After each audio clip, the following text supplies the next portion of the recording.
Hello, everybody. Welcome back to another episode of Chronicles and Cocktails. I'm Josue, the spirited historian, and today we are in Miramar. Miramar is a district of San Juan, and it overlooks the San Juan and the Condado Bay. And it's a very historical district. It wasn't always part of the municipality of San Juan. You see, Miramar is part of the barrio of Santurce, and Santurce used to be its own municipality. Later, Santurce was absorbed by San Juan and became part of the municipality of San Juan. So today, we are going to be walking around Miramar.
So right now I'm on the edge of Miramar and the rest of Isla Grande. Isla Grande is a place where the US Naval Military Base was in the 30s, 40s, and 50s.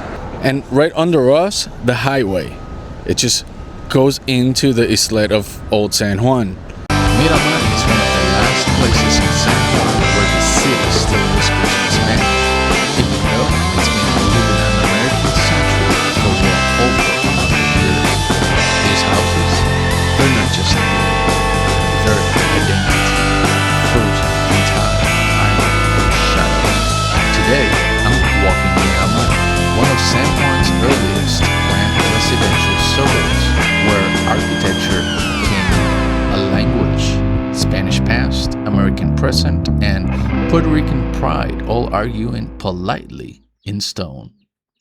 I'm filming this episode early in the morning, and you can see the traffic. You can see people going to work. You can see children to school, and you can see people walking their dogs, having coffee, reading the newspaper. Yes, there are people that still read the newspaper while listening to the news.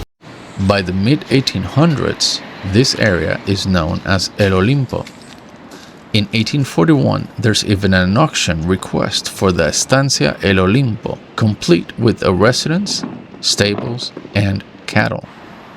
And still, you can see condominiums, apartment buildings, streets, named El Olimpo.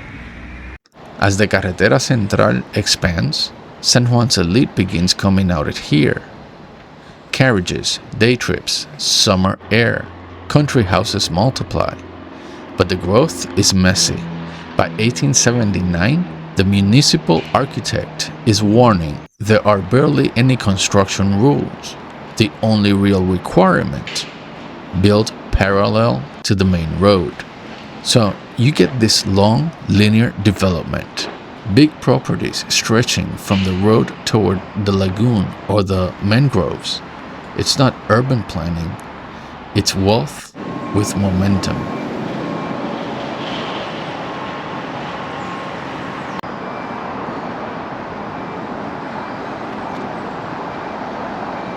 And right behind me, it's a very old house. I can't date it, but it seems at least 100 plus years old. And that's the thing about Miramar. In Miramar, you have mixed architecture. And all this used to be El Campo de San Juan, rural land for old San Juan. And if you hear a lot of noise, it's because down below, it's the highway connecting to old San Juan. And there's construction in front of a monstrous building that is blocking the entire view of the people of Miramar to district and to old San Juan. Anyhow, Miramar was the first suburb of old San Juan. So all this used to be fincas and hatos, just cattle and farming. And little by little, once the road, the Camino Real was built, then people started moving to this area right here. And they used to have big houses with big land. But little by little, they were selling the lots.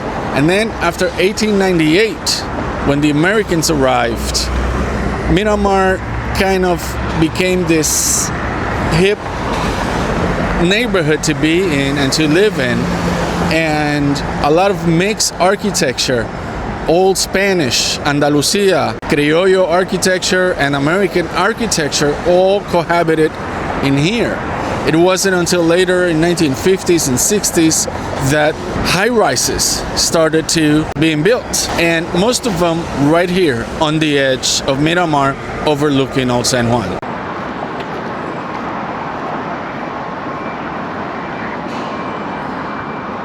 We are in a Gothic style church, and this church was built in 1908, and it was the home of the Episcopal Church in Puerto Rico, specifically for the residents of Miramar.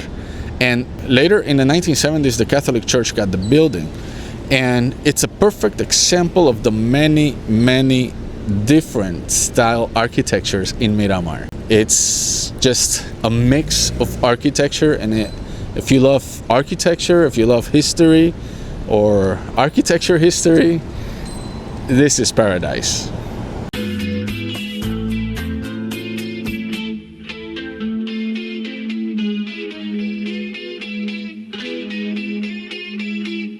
And although Miramar is very close to Old San Juan, it's a very active neighborhood.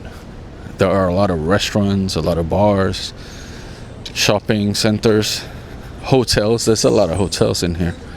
But mostly, it's a big residential neighborhood. And it's a mix of locals and visitors alike. In 1891, rail service arrives, cargo and passengers, cutting borders that eventually shape Miramar's edges. After 1898, Puerto Rico enters a new political world, and Miramar becomes something new, a planned suburb. One of the most famous restaurants in Miramar is Casita Miramar. No sponsorship here, but again, I'm open to it. And I haven't been to it yet, but I hear it is one of the best. It's certainly one of the most famous restaurants in the entire San Juan metro area. In the early 1900s, a cooperative building and loan association acquires a 19-hectare property called Miramar. In 1903, it's subdivided into lots. Streets are laid out. Names are assigned. This is, by many accounts, the first planned residential suburb of San Juan. This is the weird genius of Miramar. Politically, it's an American century beginning, but aesthetically, a lot of this neighborhood leans into Spanish and Hispanic Caribbean memory.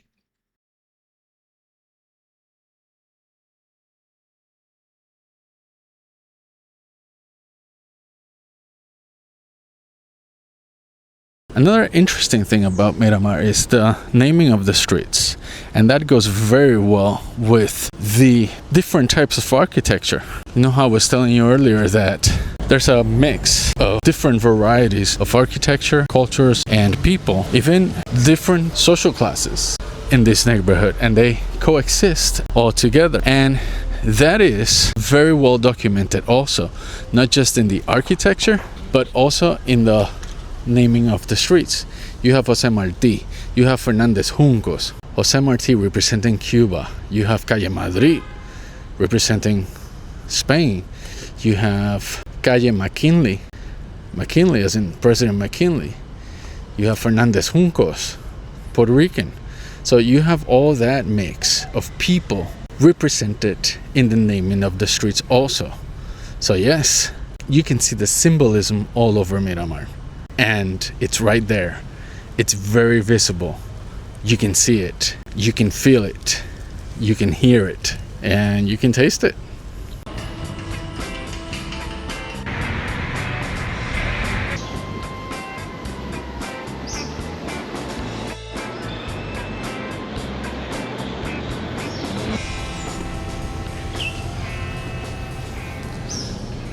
So I guess you can say Miramar, it's a reflection of the entire Puerto Rico. All the mixed cultures, styles, and tastes are reflected here in this tiny neighborhood. Miramar existed since Puerto Rico was part of Spain, and it kept existing after it became part of the US. So in a way, it's timeless, con Puertorriqueños and all kinds of people in it. Today we see that. Today we see that diversity in Miramar. Working class, but upper class. Locals, criollos, and residents from all over the world. It's not just Americans that move to Puerto Rico. It's people from all over. And that's Miramar. If you want to know Puerto Rico without going to the entire island, you should start here.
Right behind me is the 24. That's how we call it.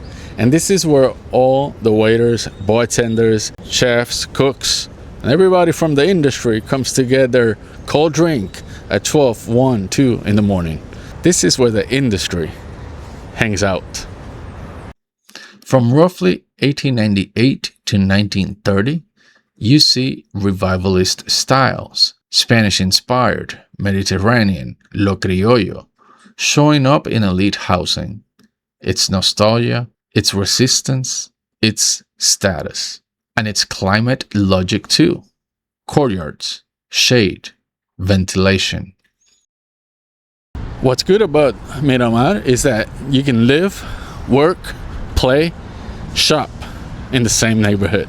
And you're very nearby Old San Juan, Atorrey, the International Airport, District, Condado, and to the expressway that will take you from here all the way to Arecibo, Utuado, Atillo, and even beyond to Mayagüez, Aguadilla, and Rincon. There's also another highway that takes you to Ponce, so it's a really good location.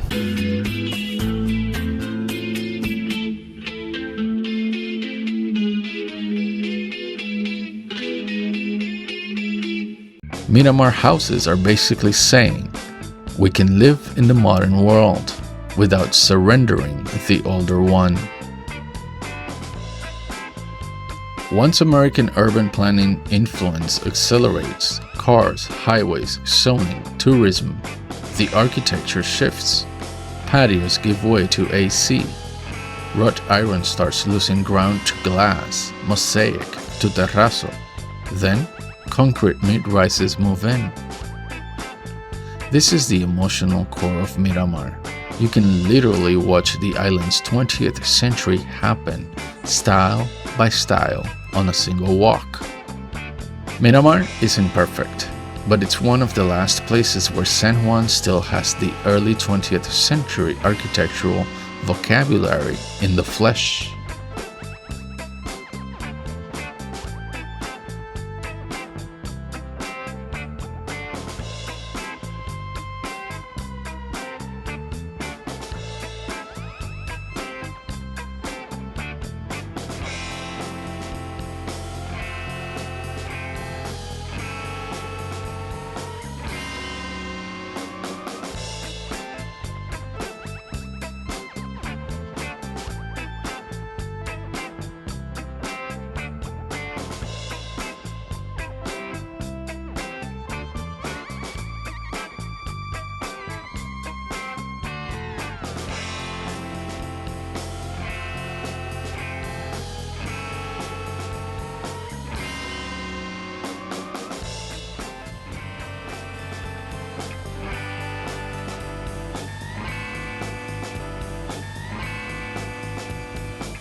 Here's the uncomfortable truth. Neighborhoods like this were always under pressure. Development, traffic, money, tourism, the slow grind of progress. And sometimes progress just means forgetting. Miramar remains a clearly bounded zone, with narrow streets and a scale that still feels human. That's rare and fragile. Architecture is biography, and Miramar, the walls still remember when Puerto Rico tried to stay Spanish, even as the world around it became something else.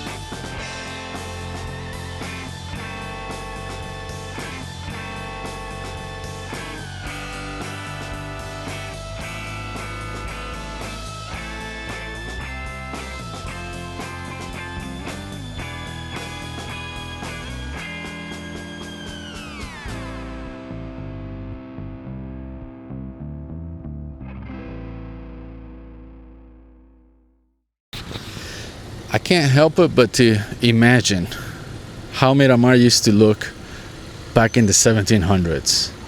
This was all hatos, farms. So all you had here was cattle and probably plantains and other crops, right? But there used to be big lots for just the elite of San Juan. I mean, when we look at these lots right now, today, 2026, it's very hard to see it. So when you go back and do the research and do history and read about how things were in the 16 and the 1700s, you can imagine it.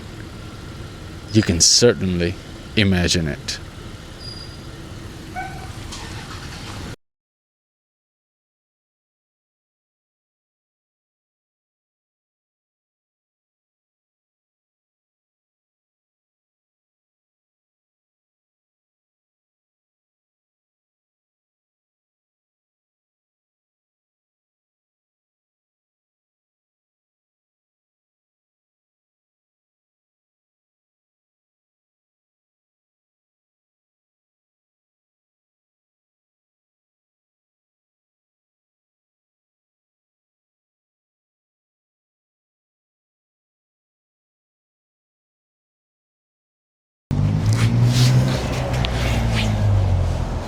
So we are in a little plaza right in the edge of Miramar. And it's a good thing I found it because I ran out of batteries on my GoPro. So I'm gonna switch the batteries. But this here is almost the edge of Miramar to the south and to the east. And here it is. And to the east, there's this street called La Calle Serra.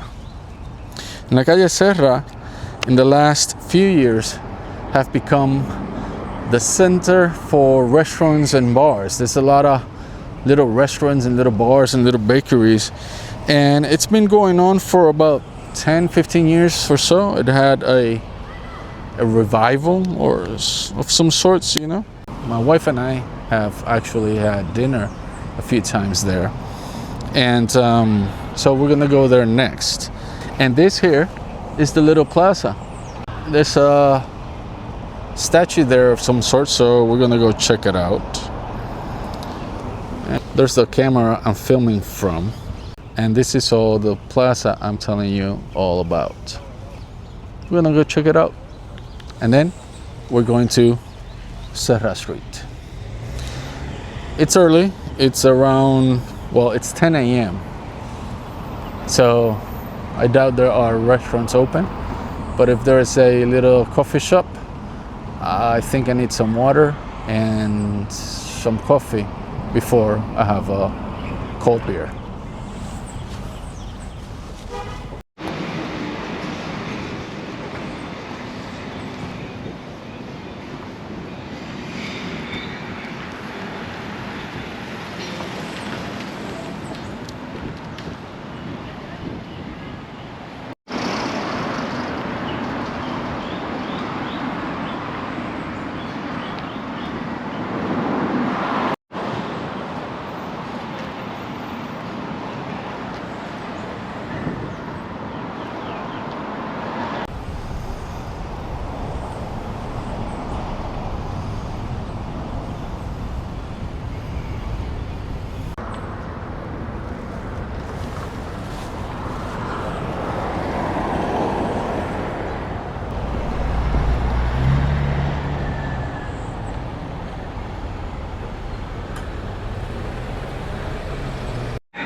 This is the street, Calle Serra, that borders Miramar on the east.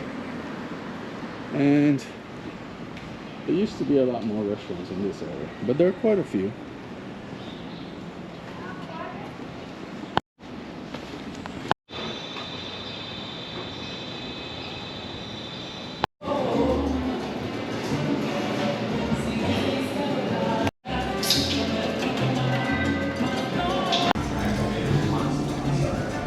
So I stopped for some water and some coffee,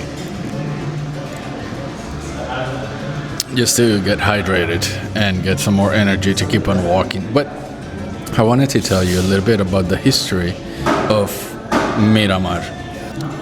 Back in the 16th century, the water that San Juan used came from a little stream, and that stream was known as Fuente Aguilar, and it was located in the north of Miramar, in the lands that Don Miguel de Aguilar y Castilla owned back then.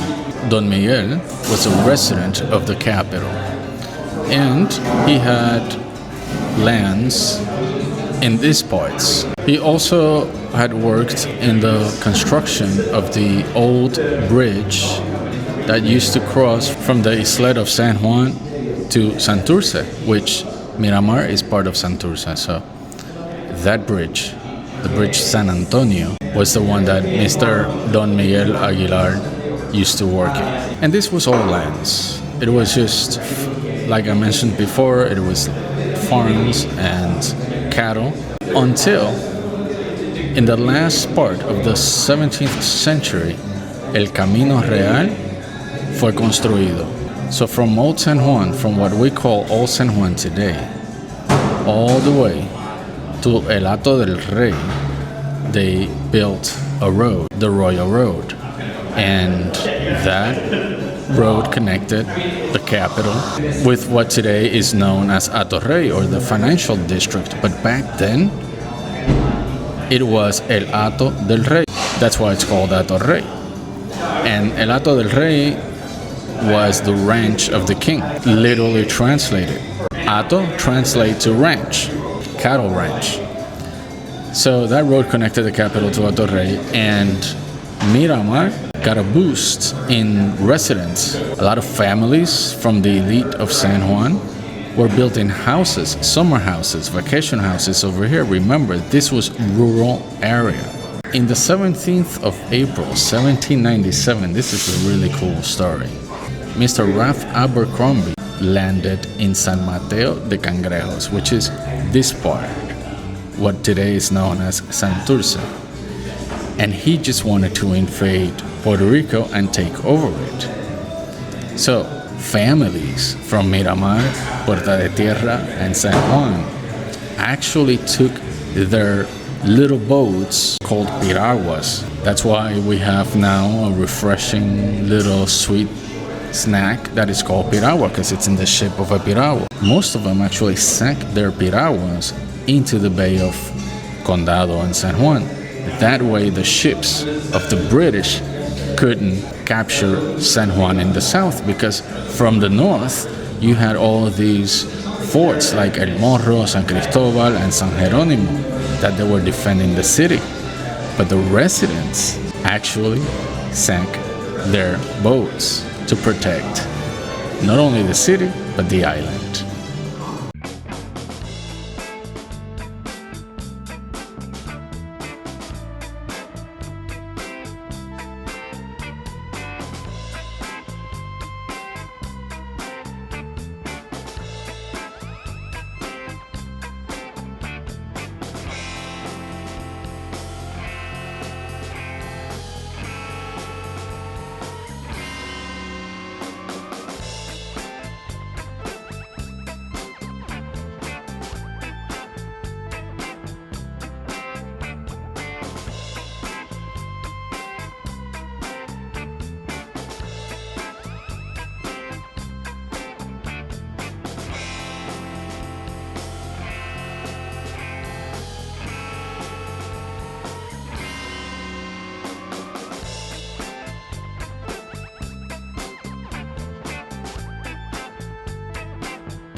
So I'm in the corner of Juan Ponce de Leon and Calle Serra.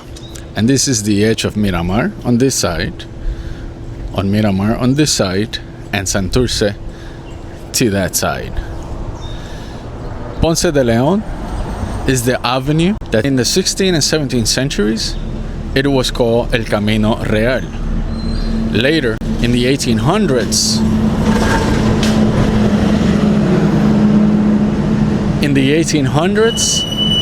it was known as La Carretera Central.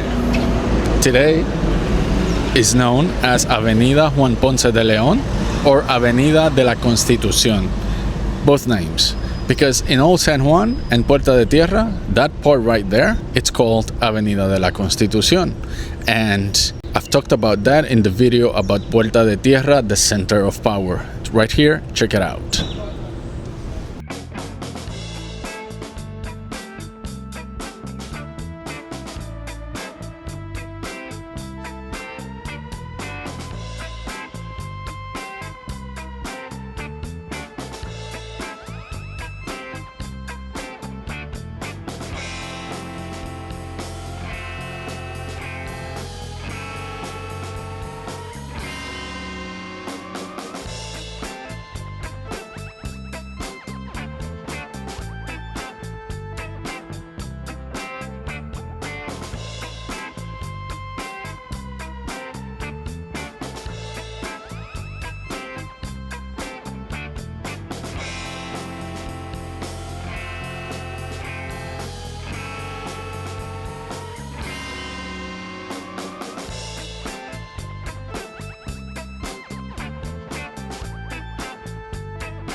So right behind me is Miramar, and that's actually the northern part of Miramar. Right now, this road that you see here is the Avenida Valdoriotti de Castro, and it goes all the way to Carolina and even to the west, because then it converts to Highway 3 and Highway 66.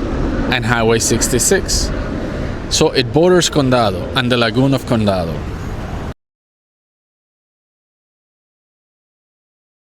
I met my wife and we're gonna have a little lunch, but check out the beer menu. This is just the beer menu, all of this. Of course, I'm gonna try the Santurce beer, local beer.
Now, this feels like Miramar.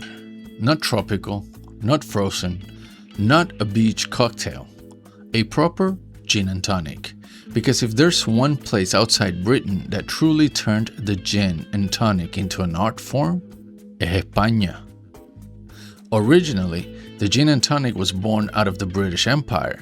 Tonic water containing quinine was used in colonial India to fight malaria, and gin made the bitterness more drinkable.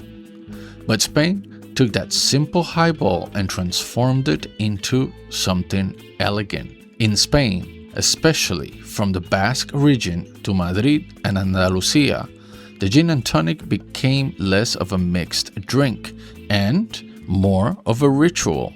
And honestly, Miramar fits that energy perfectly. Yeah. And for my wife's version, I add pimienta de Madagascar. Gin and tonic is the perfect cocktail for a hot day in tropical Puerto Rico.